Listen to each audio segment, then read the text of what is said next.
In this video, we'll be looking at matter, different classification systems that we can use to describe matter.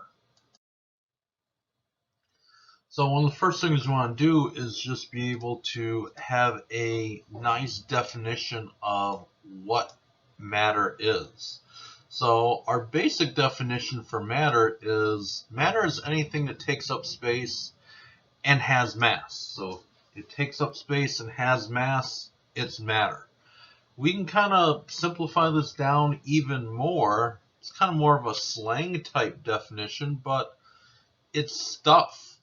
Matter is the stuff of the universe. And just like we can classify, organize, compare, contrast the stuff in our homes, we can do the same thing with matter. So we're going to go through a couple different classification schemes for matter so we can kind of compare and contrast and do some organization of all of these things that make up the universe.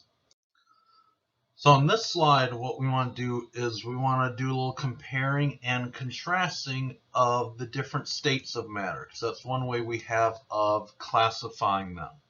Now we're just going to deal with our classical states of matter: solids, liquids, and gases. We're not going to deal with any of the exotic states of matter like plasma or some of the strange condensates that can happen at very, very low temperatures. Now, in this table, there's kind of a strong dividing line, and I'm going to show this in red. What you see to the left of the red line, the volume and the shape, what that deals with are these easily observable things that you've been familiar with for a long time whenever you've looked at matter. What you're looking at to the right of that red line, the attraction between the particles, the motion of the particles, these are things that are happening down on the submicroscopic level. So small you can't even see it with a microscope.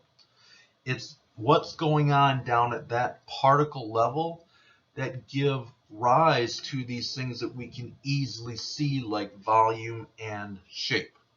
So let's start with our solids. So for our solids, we said the volume of a solid is definite or fixed. That means it's unchanging. That means it's not really going to change volume.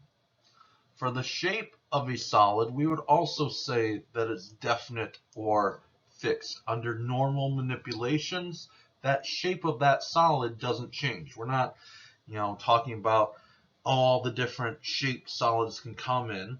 Instead, we want to say, what's that general property concerning solids and shape is that when you have a object that's a solid, that shape is relatively definite or fixed. It's unchanging.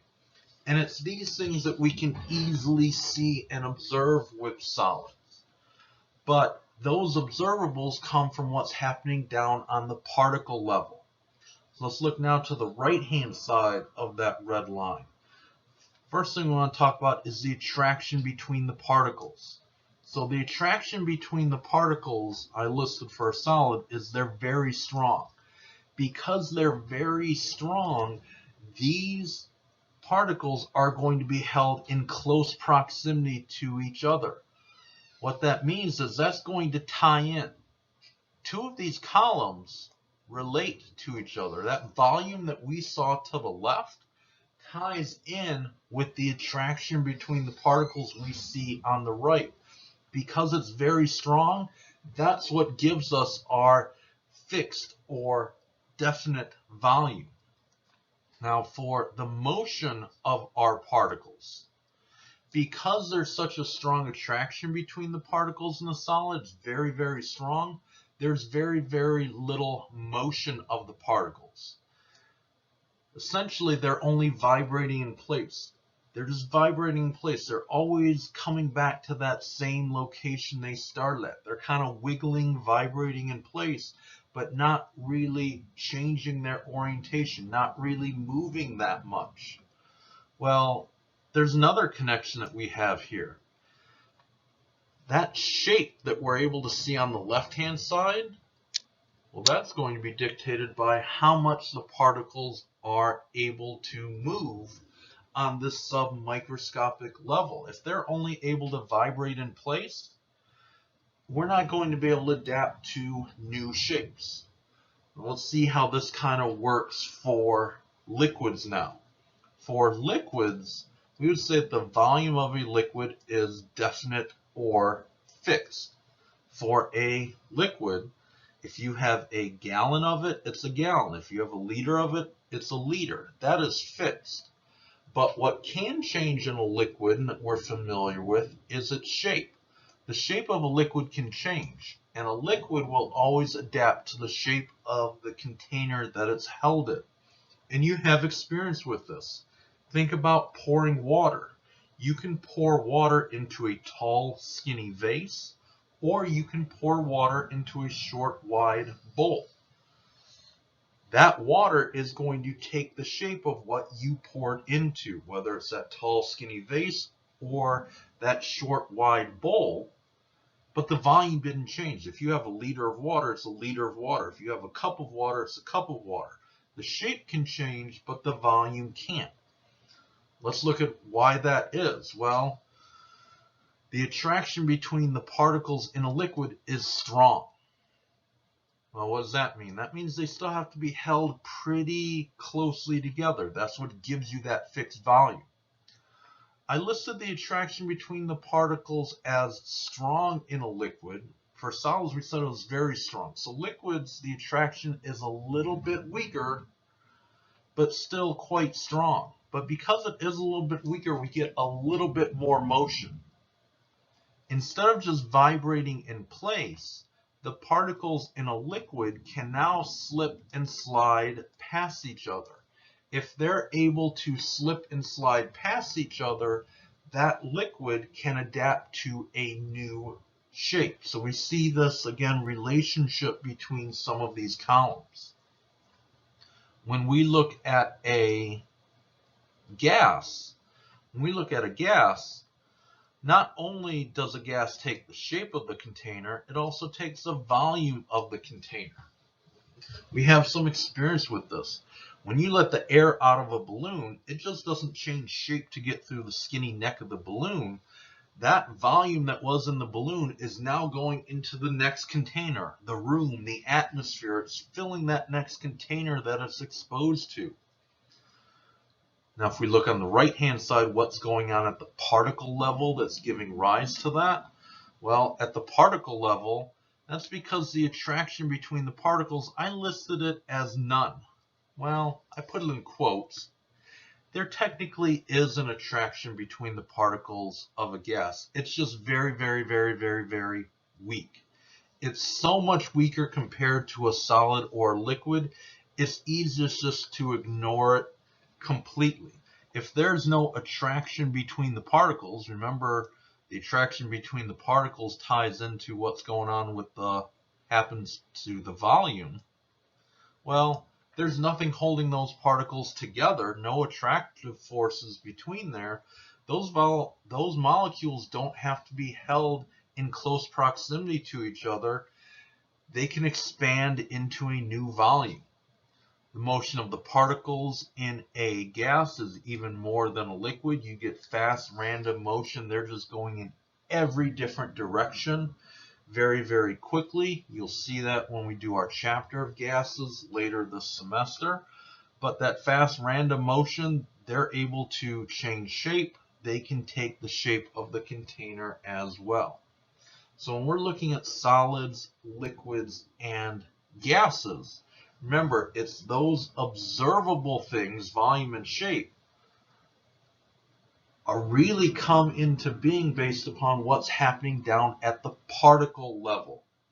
Very strong attractive forces between the particles means you're at a fixed volume.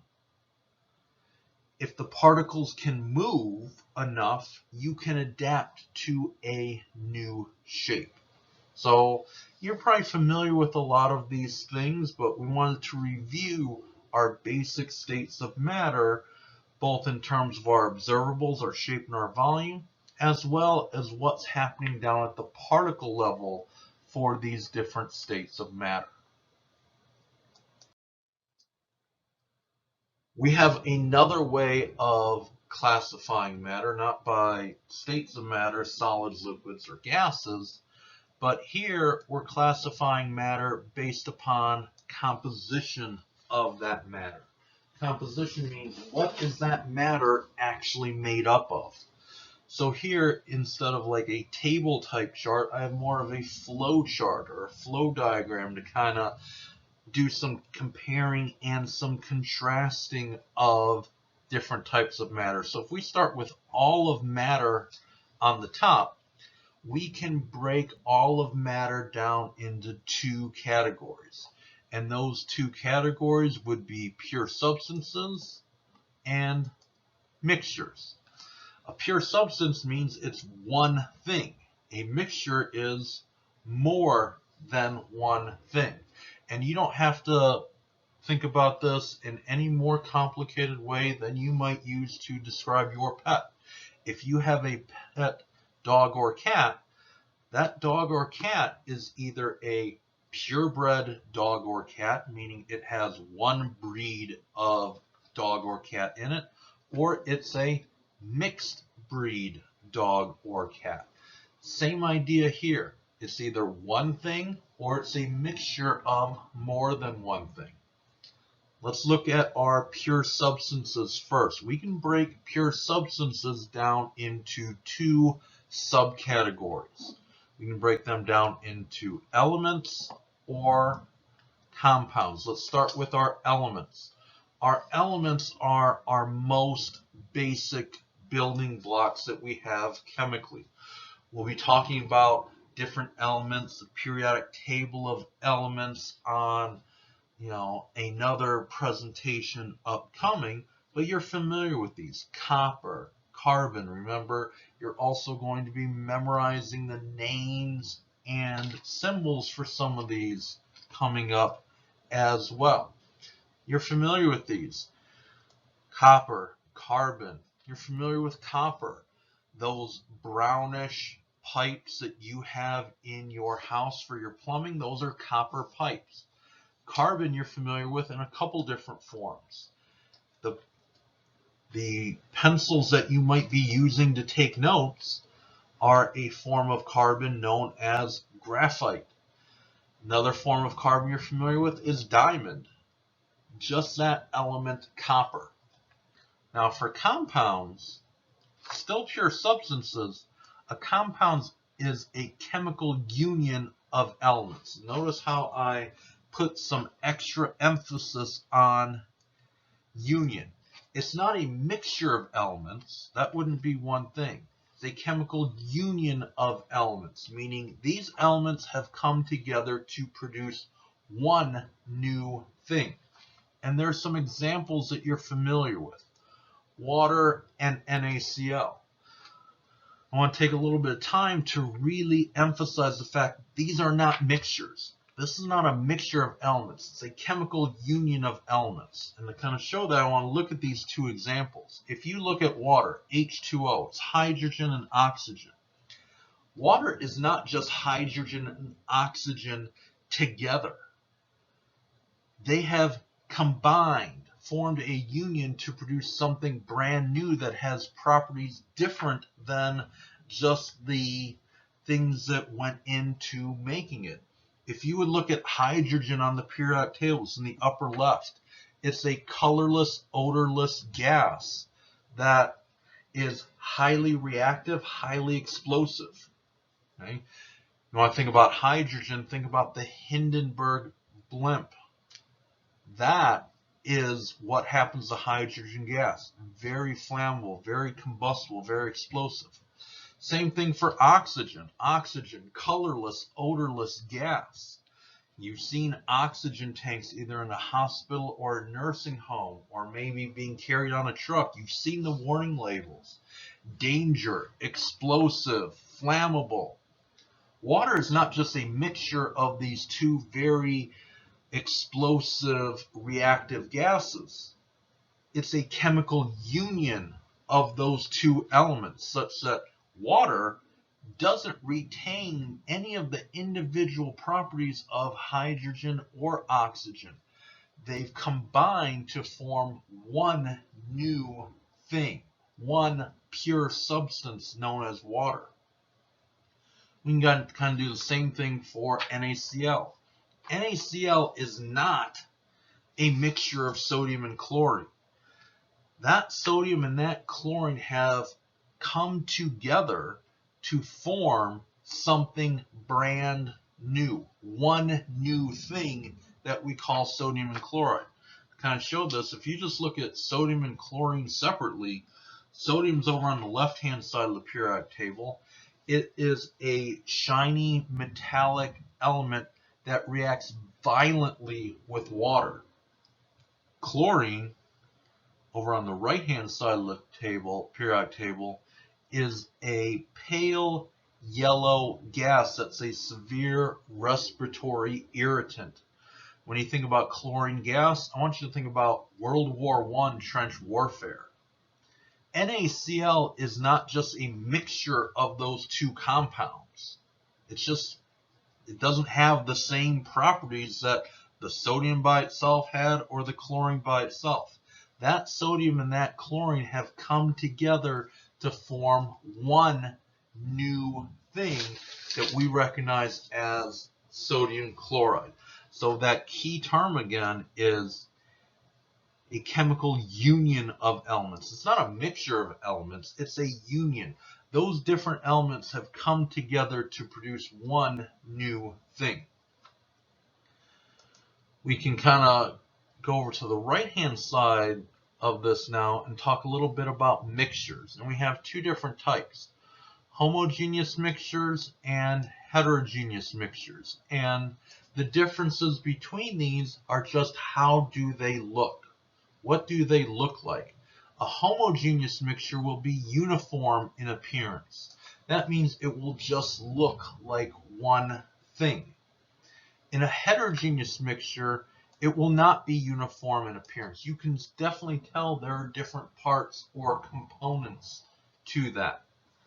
So to kind of go through some examples, one example of a homogeneous mixture will be milk. If you look at milk in a glass, there are thousands of different things in that milk. Proteins, sugars, multiple different types of sugars, water, vitamins, minerals. Unless it's skim milk, there's different fats in there as well. So there's thousands of different things in that milk. But when you look at it, it looks uniform in appearance. It looks like it's one thing, even though there are thousands of things in there. Same thing as if you look at salt water. Salt water, you look at it, it's uniform in appearance. It looks like it's just one thing. You can't look at it and say, okay, there's the salt and there's the water. It looks completely uniform in appearance. You kind of contrast that to these heterogeneous mixtures. So an example of a heterogeneous mixture would be sand and water. If you take a glass of water, put a spoonful of sand in it, you can clearly see, okay, there's the sand, there's the water. It doesn't look uniform in appearance anymore. Another example, kind of using a food example for heterogeneous mixtures, a pizza is a heterogeneous mixture. You can definitely see it's not uniform. There are different parts. You can see the crust. You can see the sauce. You can see the cheese. You can see the toppings. Other examples, salads. Salads are heterogeneous mixtures. You can see the lettuce. You can see the tomato. You can see the carrot. You can see the dressing. You can see the different parts. So a couple different things is to be careful of when you're looking at classifying matter by composition is don't overcomplicate homogeneous and heterogeneous. It really just is looking at, is it uniform or is it not uniform? If it's uniform in appearance, it's homogeneous. If it's not uniform in appearance, it's going to be heterogeneous. The other thing that can be kind of confusing a little bit that you have to be careful of is compounds versus homogeneous mixtures, because both will look uniform in appearance. How do you have to keep these two straight, compounds and homogeneous mixtures? Well, you got to ask yourself, was there a union of these elements to form something brand new? Or is it just these elements kind of being in the same place? They're just kind of in the same place. Well, that's a homogeneous mixture. But if those elements have come together to form something brand new, that's why, the most important word on this entire slide is that union. That compound is a chemical union of elements that produce one thing, therefore it's a pure substance. A homogeneous mixture is still going to have multiple things in it. Last thing we want to do with matter is compare and contrast a little bit on chemical versus physical changes. So when we're looking at chemical versus physical changes, when you're looking at a chemical change, this involves a change in the composition of the material. Kind of what we just talked about, classifying things by composition. That means a new substance is formed. You contrast that with what's happening on a physical change. For a physical change, there's no change in the core composition of the material. What you start with is what you end with. You still have the same substance. So we want to go through some examples of chemical changes versus physical changes. So kind of the most common one we're familiar with for a chemical change, burning. If you take paper and burn it, you have fundamentally changed the composition of it. That burning has changed it. You no longer have paper, ink. You have really changed that into brand new materials. Different forms of oxidation are also chemical changes. Some of the ones you're most familiar with are rusting. If you compare a piece of iron that has not rusted, you just have iron, and you compare that to that rust that's on that iron, or a different piece of iron that has that rusting on it, that rust is fundamentally different on a core chemical composition than that non-rusted piece of iron that you may have started with. Another example is tarnishing. You might see this, you're probably most familiar with this, with something like silver jewelry or silver spoons, forks, and knives. Silver can tarnish. It kind of gets that dark gray or almost black film on it. Well, that tarnish that happens on the silver, that is different on a compositional level than the silver underneath it. It's a different substance. That means a chemical change has happened. For physical changes, I think the one that most people end up or most likely make an error on are changes of states. Boiling something or freezing something. These are not chemical changes. Boiling or freezing something is a physical change. Even though what you have afterwards looks very different, you still have the same substance. Let's think about it. Let's look at our most common substance again. Let's look at water. You put a pot of water on the stove to boil. You boil it. You're going to get now water vapor. Yeah, you have water vapor now instead of liquid water, but you haven't changed the compound. It's still water. It's still H2O. It's just in a different form. Same thing when you are making ice. If you take water, stick it in the freezer in order to form ice, yeah, the ice cube looks different than the liquid water, but it's still water. It's still H2O molecules. You still have the same fundamental substance. The composition of the substance hasn't changed. So changes of state, boiling, freezing, melting, evaporating, those are all physical changes. Also, kind of what I group together as mechanical changes. Tearing, cutting, grinding. If you take a piece of paper and you tear it Well, you still have fundamentally paper, ink, if there's writing on that paper. You haven't changed that core composition of it. The other things like cutting, grinding, those are all physical changes. You haven't changed any of the composition. So the easiest thing to think about is, I think, comparing physical versus chemical is think about a piece of paper. You burn that piece of paper, what you get out at the end is fundamentally different on that core composition level than what you started with. If you take that piece of paper, and even if you cut that piece of paper 1,000 times, you haven't changed the composition of it. It's still the pigments, the dyes that go into the ink, and that material that actually goes into the paper. You haven't changed things on a compositional level. So our key thing that we're looking at when we're talking about chemical versus physical changes is composition of the material. Did it change or did it not change? If the composition of the material changes, it's a chemical change. If the composition of the material did not change, then we're looking at a physical change.